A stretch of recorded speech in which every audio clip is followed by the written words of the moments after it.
जय माता दी। राधे राधे। आइए सुनते हैं आज शुक्रवार के दिन माँ अन्नपूर्णा की कथा।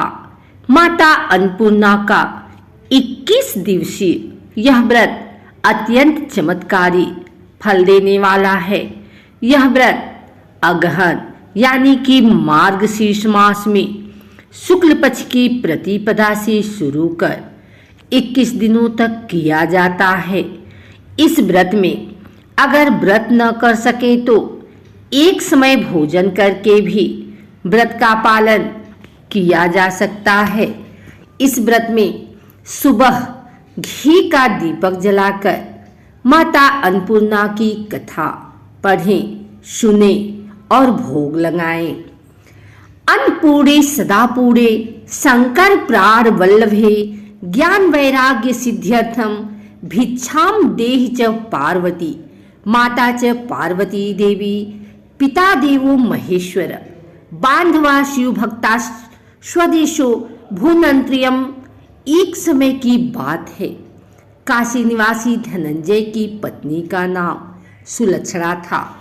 उसे अन्य सब सुख प्राप्त थे, लेकिन केवल निर्धनता ही उसके दुख का कारण थी। यह दुख उसे हर समय सताता था। एक दिन सुलक्षणा पति से बोली, स्वामी आप कुछ अधम करो तो काम चले। इस प्रकार कब तक काम चलेगा?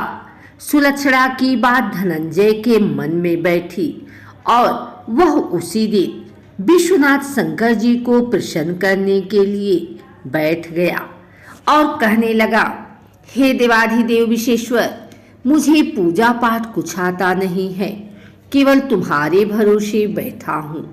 इतनी विनती करके वह 2-3 दिन भूखा प्यासा बैठा रहा। यह देखकर भगवान शंकर ने उसके कान में अन्नपूर्णा अन्नपूर्णा अन्नपूर्णा इस प्रकार 3 बार कहा।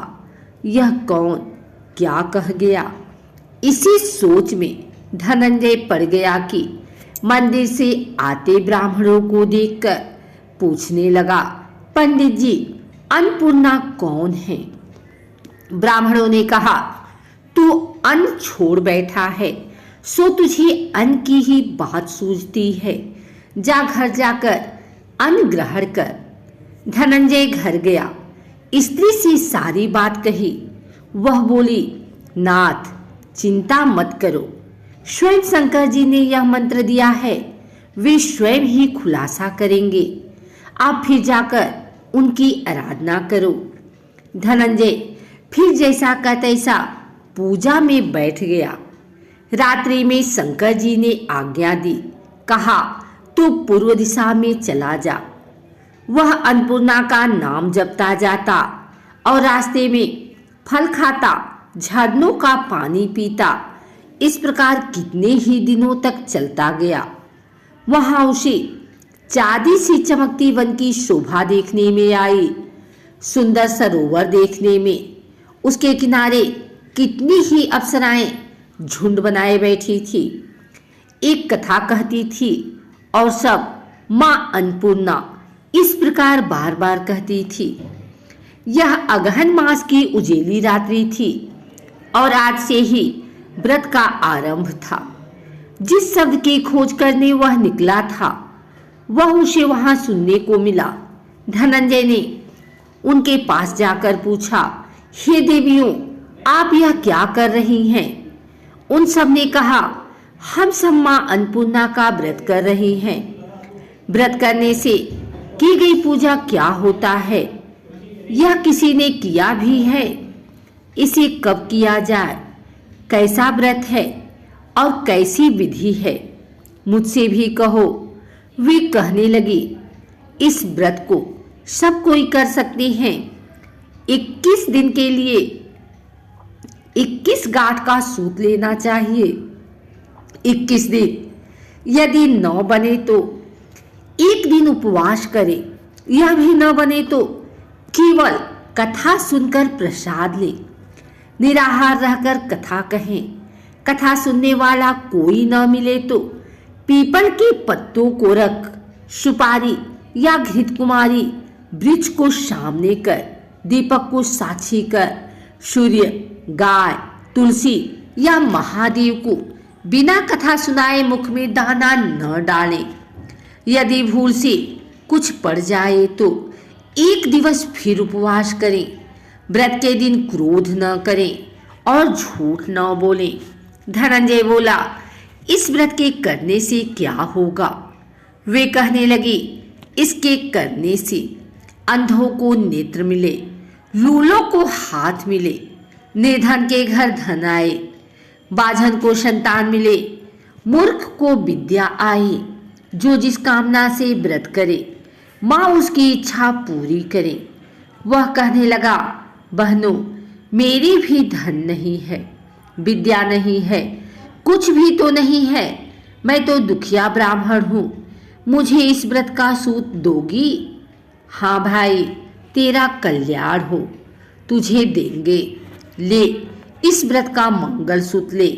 धनंजय ने व्रत किया। व्रत पूरा हुआ तभी सरोवर में से 21 खंड की सुवर्ण सीढ़ी हीरा मोती जड़ी हुई प्रकट हुई। धनंजय अन्नपूर्णा अन्नपूर्णा कहता जाता था। इस प्रकार कितनी ही सीढ़ियां उतर गया तो क्या देखता है कि करोड़ों सूर्य से प्रकाशमान अन्नपूर्णा का मंदिर है। उसके सामने स्वर्ण सिंहासन पर माता अन्नपूर्णा विराजमान है। सामने भिक्षा हेतु शंकर भगवान खड़े हैं। देवांगनाएं चवर डुलाती हैं। कितने ही हथियार बांधे पहरा देती हैं। धनंजय दौड़कर जगदम्बा के चरणों में गिर गया। देवी उसके मन का क्लेश जान गई। धनंजय कहने लगा, माता, आप तो अंतर्यामिनी हो, आपको अपनी दशा क्या बताऊं? माता बोली, मेरा व्रत किया है, जा, संसार तेरा सत्कार करेगा। माता ने धनंजय की जिह्वा पर बीज मंत्र लिख दिया। अब तो उसके रोम रोम में विद्या प्रकट हो गई। इतने में क्या देखता है कि वह काशी विश्वनाथ के मंदिर में खड़ा है। माँ का वरदान ले धनंजय घर आया। सुलक्षणा से सब बात कही। माताजी की कृपा से उसके घर में संपत्ति उमड़ने लगी। छोटा सा घर बहुत बड़ा गिना जाने लगा। जैसे शहद के छत्ते में मक्खियां जमा होती हैं, उसी प्रकार अनेक सगे संबंधी आकर उसकी बड़ाई करने लगे। कहने लगे, इतना धन और इतना बड़ा घर, सुंदर संतान नहीं तो इस कमाई का कौन भोग करेगा? सुलक्षणा से संतान नहीं है, इसलिए तुम दूसरा विवाह करो। अनिच्छा होते हुए भी धनंजय को दूसरा विवाह करना पड़ा और सती सुलक्षणा को सौत का दुख उठाना पड़ा। इस प्रकार दिन बीतते गए। फिर अगहन मास आया। नए बंधन से बंधे पति ने सुलक्षणा से कहलाया कि हम व्रत के प्रभाव से सुखी हुए हैं, इस कारण यह व्रत छोड़ना नहीं चाहिए।